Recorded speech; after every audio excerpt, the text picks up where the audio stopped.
Welcome to another episode of Straight Shoot. It's Con and Tesh back again talking about our favorite moments from WrestleMania Night 2. We just covered our favorite moments from Night 1. If you guys want to check that out, it is on the channel as we speak.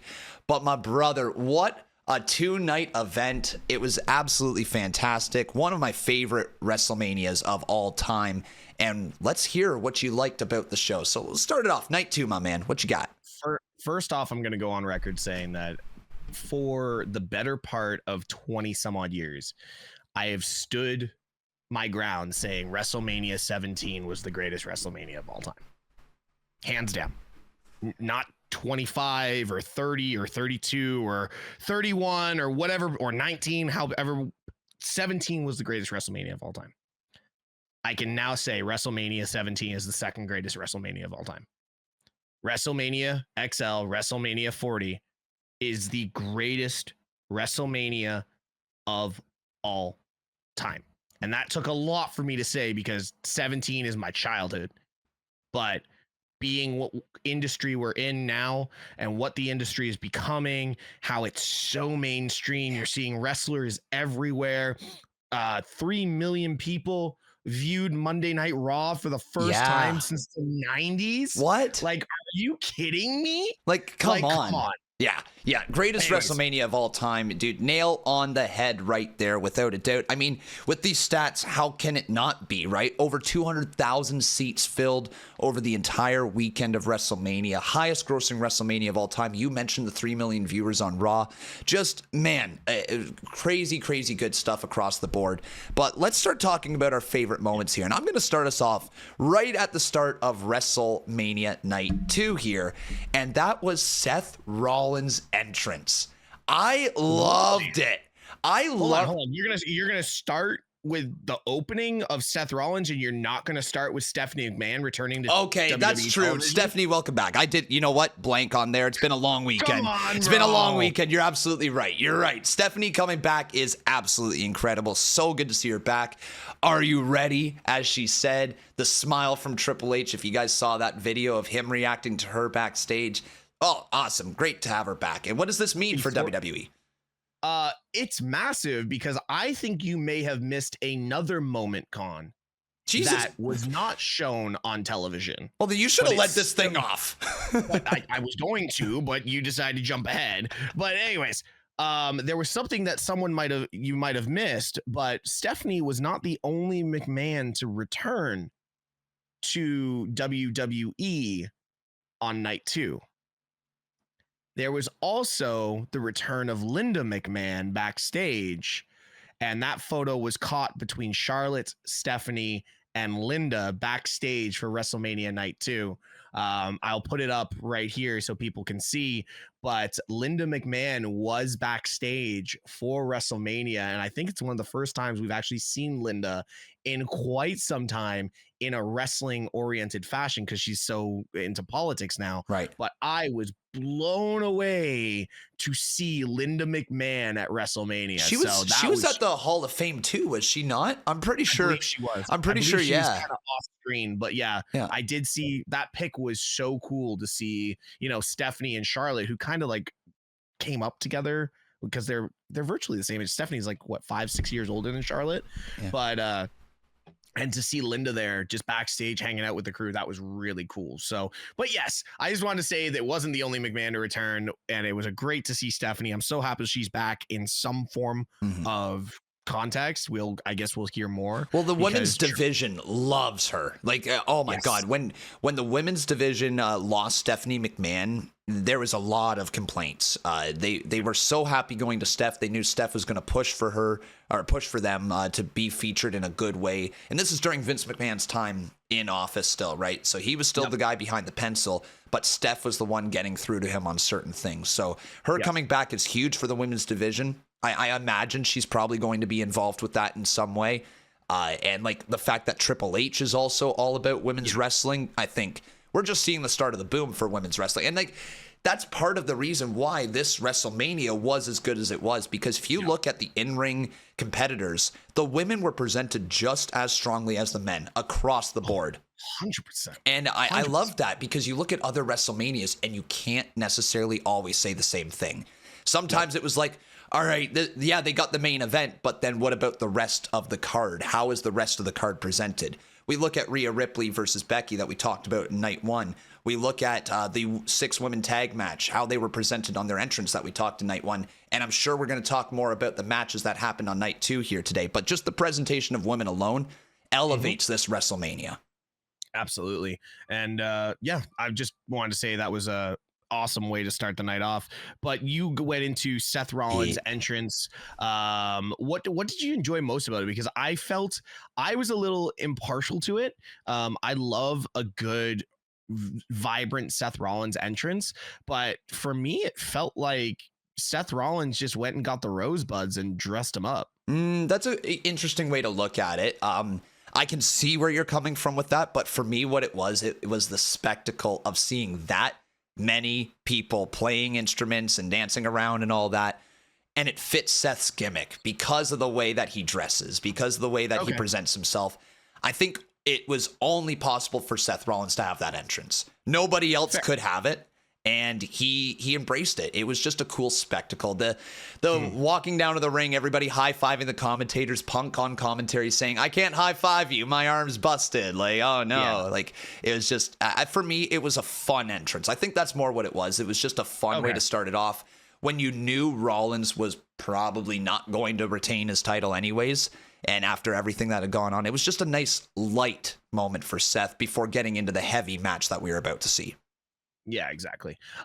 Leading with that match as well, I think obviously I am probably the biggest Drew mark out there right now. Drew McIntyre can do no wrong right now for me. I've been saying since October he's going to be the biggest heel in 2024 in the business, and he is hands down the biggest heel, the biggest troll. And I love everything Drew McIntyre is doing. So to finally see Drew McIntyre get his moment for as short as it was, made me so happy.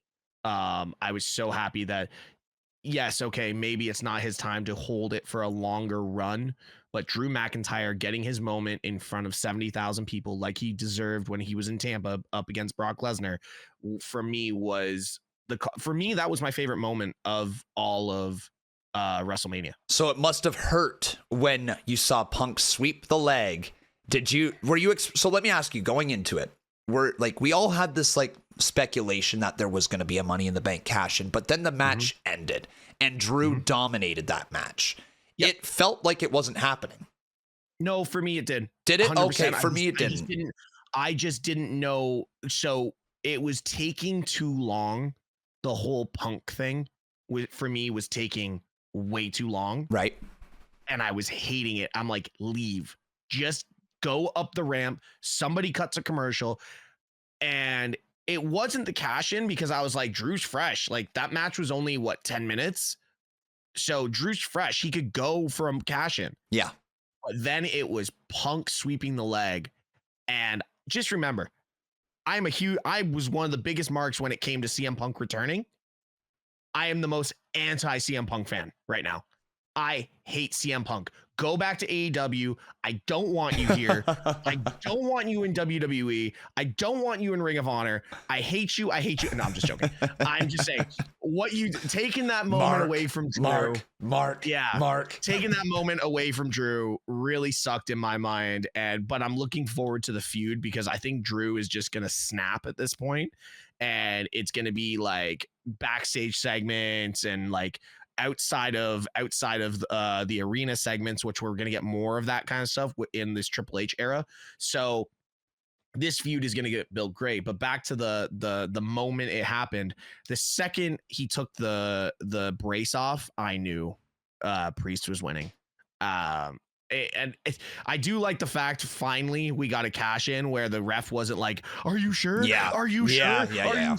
It's just like, here, I'm cashing in. All right. Cool. Ring the bell. Yeah. And another shout out, like you did in the last video, another shout out to Samantha Irving. She played the character well. God, so good. And her voice was shaking with excitement. And I loved all of that. So yeah, no, I really enjoyed the Drew moment, but I'm going to assume you're going to lead into the moment that you enjoyed, probably the cash in. The cash in. Yeah, let's talk about the cash in here. Damian Priest. It caught me off guard. Okay. It straight up caught me off guard. When I was fixated on Punk taking off, the whatever protector that he's got on. I was fixated on that. Like, and my mind was, oh, this is him telling him he's coming back. Like, that's kind of what I was fixated on. And when he attacked him, I thought, okay, now we're setting up a world title feud. And then the cash-in happened. And I was like, oh, we're going away from that. We're screwing Drew, and it's Punk's fault now. And that's going to add to their feud so that eventually, maybe if Drew goes to Clash at the Castle and is fighting Damian Priest for the world title, there could be more heat to Drew versus Punk if Priest does lose the title to Drew McIntyre then. So for me, this cash-in was awesome. I saw a lot of people mentioning that the cash-in was a top 3 cash-in of all time, which I think is potentially fair to say when we look at it. Coming to mind immediately, there's a few. It would be Dolph Ziggler's, Seth's, and Edge's. You put Dolph over Seth? Dude, I love Dolph. Dolph for me, maybe that's like a personal thing. Dolph for me is like, I watched that live and like it just stuck with me. I was a kid, so Dolph's for me, the build up and all that. But like overall, like I'd say most people say Seth's, most people say Edge's, like the first one ever. And then what else falls in there? You know what I mean? I loved Big E's. Big E's was great, but like, does it top Priest at Mania? I don't think so. No. What you're saying is true. The 3 you mentioned, I personally believe the top 2 are reversed. It's Seth, Dolph, and then Edge, and then Priest. Yeah, I'm gonna say Priest has to be in the top 5. Yeah, honestly. So lots of people talking about where it ranks all time, and it was just, I think the simplicity to it is what made it successful. There was storyline logic behind it, and everybody's just complaining, saying like Priest is so dumb. He's the dumbest Money in the Bank holder of all time. There's been all these moments, and he hasn't cashed in. Like, what are you doing? And then finally, it happens at the grandest stage of them all for the second time ever, right? That's only the second ever Money in the Bank cash-in at WrestleMania. Just what a way to kick off the show. Yeah, absolutely. Going into...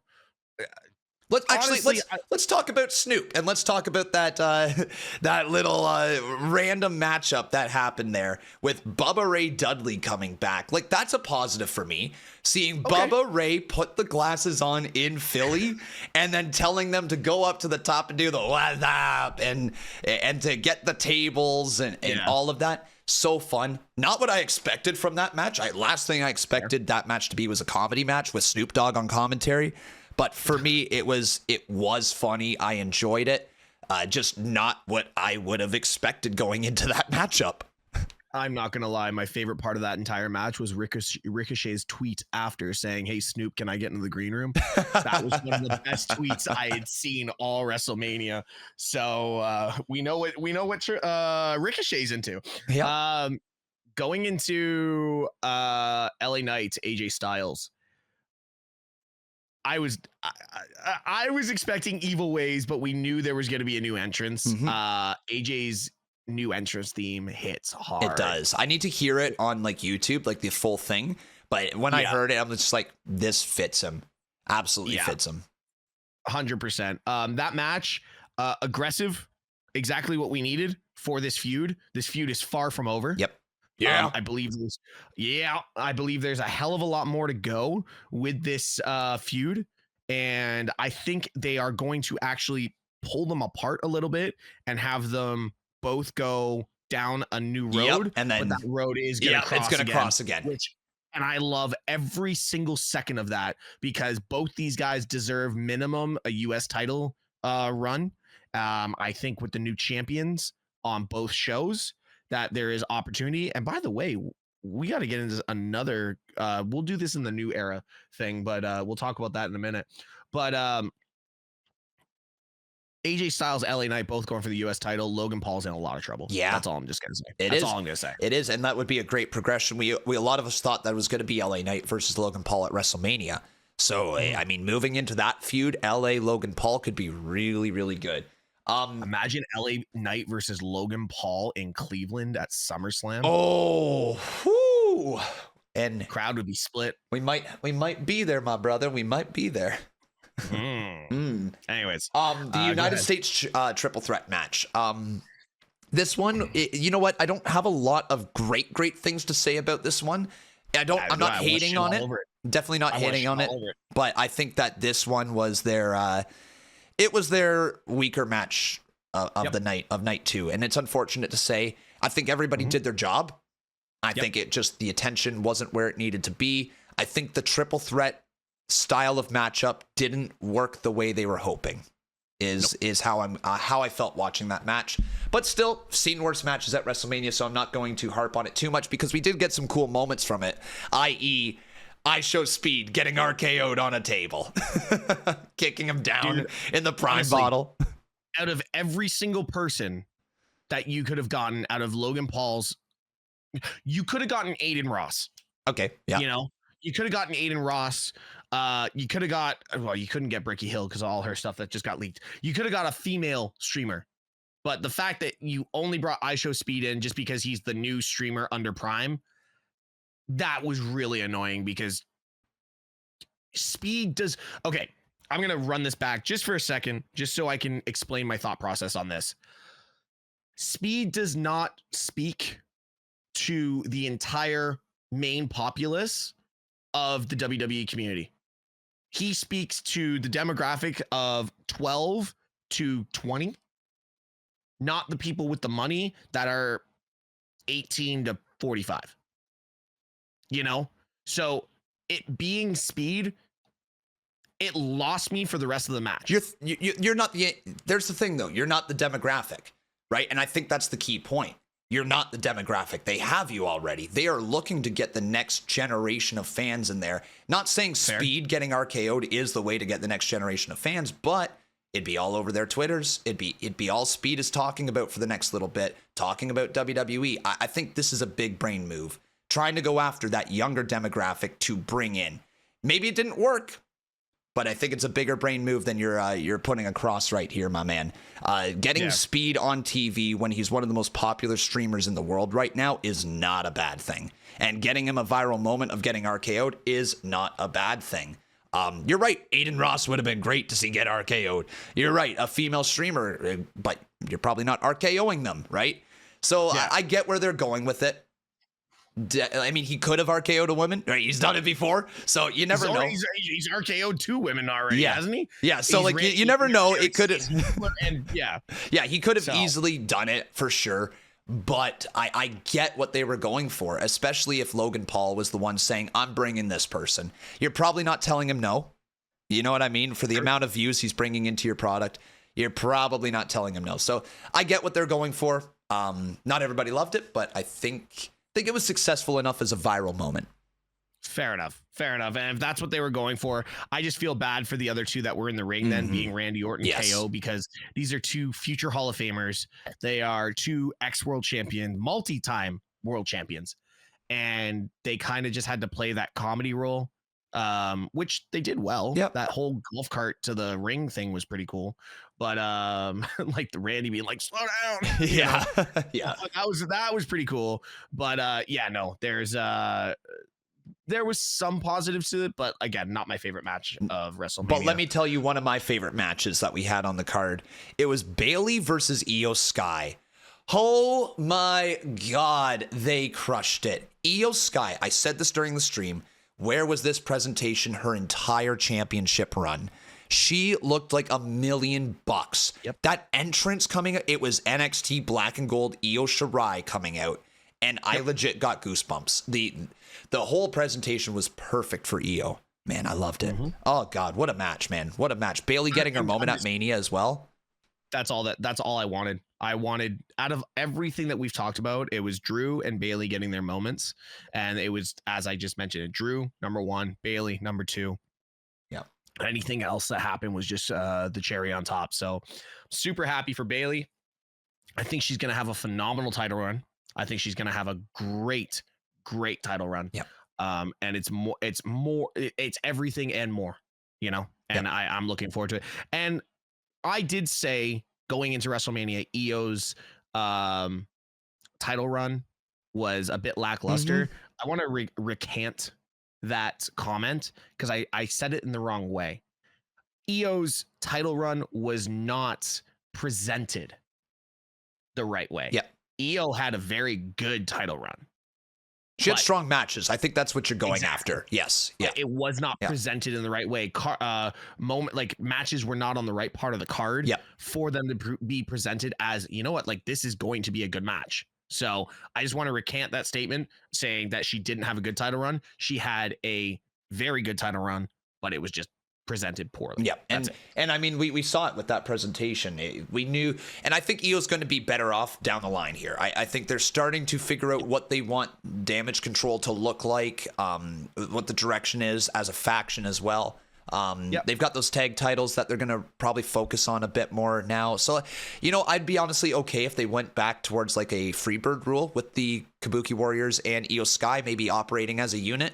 That could be fun. Maybe even mix Dakota in there, like a 4-person tag team that you could have different people. No. Dakota is going to be one of the first challengers to go. Okay, you know what? Actually, you're absolutely right. She's moving up there. She's doing well. But let's talk about this main event. Let's talk about the main event, which I think is everyone's just the most, we said this going into this, the most overbooked main event of in WrestleMania history. Yeah. And what they did, they paid homage to the Mick Foley Monday Night Raw title win, which was the most overbooked Monday Night Raw finish of all time. Yep. Bloodline rules for the undisputed WWE Universal Championship. Cody Rhodes versus our tribal chief. I still acknowledge him. Actually, Cody Rhodes versus the world at this point. It really was, wasn't it? And it delivered. 33 minutes and 25 seconds from bell to bell. And everything worked. Those last 8 minutes. I have never seen a stretch of wrestling that has just been everything that wrestling was over the last, like, I'd say 20 years. It's not as far back as 40 years because you didn't have Hogan. You didn't have that era, right? But the last 20 years, everything about the Attitude Era mixing into this era, through the Ruthless Aggression era, through the PG era, it culminated at WrestleMania 40 in just the best way possible. I personally was expecting the glass to shatter at some point, but when we got that Undertaker gong, hair stood up on my arms. I don't know if this is a rumor. I don't know if it's a rumor, but I saw a lot of very credible sources saying they couldn't come to a deal with Austin but apparently it was supposed to be Austin. It makes sense that it was supposed to be Austin. I mean, when you look at the build up to that moment, I still think if they could have got Austin, we should have still had both, because Taker coming out was such an incredible moment. But I wish at that point there was some rumors of another member of a bloodline coming in, and we needed somebody to offset that. But I'll tell you right now, what's WrestleMania without The Undertaker? Yeah, seriously. You know what I mean? In some facet. So the fact that it was him, I'm so happy about it. I think WWE deliberately leaked a source saying that there was a certain new member of the bloodline potentially being signed. I think WWE did that to trigger the rumors to get more views, which, listen, I've known for a long time. So I'm just saying, I've known for a long time. I'm just saying, I'm glad I didn't have to keep that secret for all of WrestleMania. But let's go back to the match. I just want to say thank you to everyone that views our content, because 6 million of my views was in that 8 minutes. Jesus. Comment. 6 million views in 3 videos. I just want to say thanks, guys. I appreciate y'all. I really do. But yeah, no, that entire overbooked clusterfuck of a finish, which wasn't a clusterfuck. It was just amazing. Gold. And I popped for John Cena. Like, come on. Like, when does that happen? Yeah, seriously. Like, you're like one of the top 5 John Cena haters of all time. But like, for those of you that don't know, people that came out, let's sit here. Jimmy came out. Jay came out. Solo came out. Cena came out. Rock came out. Taker came out. Yep. Holy crap. In 8 minutes, all of that happened. That spot on the ramp between Jimmy and Jay. We said it in the last video. That was better than their actual match. Oh, Seth came out. Oh, Seth came out to Shield. Holy crap. How do we not talk about that? Deep down, for if you watch my reaction, I was doing everything in my power not to be that mark. Where I'm like, is it Mox? I said, what? And all I could think in my head was Mox. And when the camera didn't cut to him, I was like, where's Seth? I came back to reality fairly quickly. My reaction, you guys could go check it out at any given point. I came back to reality super quickly. But yes, when I saw the Shield logo and they weren't cutting it right away to somebody, I'm like, oh my God, did they get Mox? Well, what I thought, I was doing the same thing. And what I thought was the way they were filming Rock, they had this whole corner of the screen and the crowd. Yeah. And there was a staircase. Yeah. And I was like, is Mox coming out? Is he? Yeah. And I'm like, wait, what? For two wrestling creators who know the business, who know the contracts, we don't know everything, but like we have a good idea. Enough. We know enough about this. We know Mox is under contract with AEW. We know the relationship between WWE and AEW is almost at an all-time low. It's just there was no chance in hell that business was going to be done there. But man, did we all buy it for a sec. Oh man. Imagine they played us and just played Moxley's music or like Ambrose's music. Imagine they played us. Oh God. Like legit. I mean, it could have been, put it this way. I saw people talking about it online. If Mox had shown up, it was an all-timer moment, like legitimately all-timer moment. And like people would have lost their shit for Mox showing up. It makes 100%. Total sense with the story that was being told that Seth Rollins would come out and be his shield, be Cody Rhodes' shield. That's what he said in a promo. He said there's only one man uniquely suited to be your shield, and Seth held up his end of the bargain. Taking the chair shot from Roman, knowing Roman Reigns couldn't pass up on an opportunity to hit Seth Rollins in the back with a steel chair, and that opened up the opportunity for Cody Rhodes to finish his story. It was it was wonderful. Seth Rollins, again, I cannot praise him enough for this WrestleMania. Night 1, night 2, working multiple segments, the build up, all the press, everything. Multiple injuries. Seth Rollins is gotta be taking some time off now. I hope he takes some time off and comes back bigger, better, stronger, and he'll be in that world title. He'll come from Cody. Yeah. And I said this on my stream, and before we get to the end of this video, I said this on my stream, and I'd love to hear people's comments about this. I think what they're going to do is this title reign for Cody is not going to be long. I think max 6 months. Okay.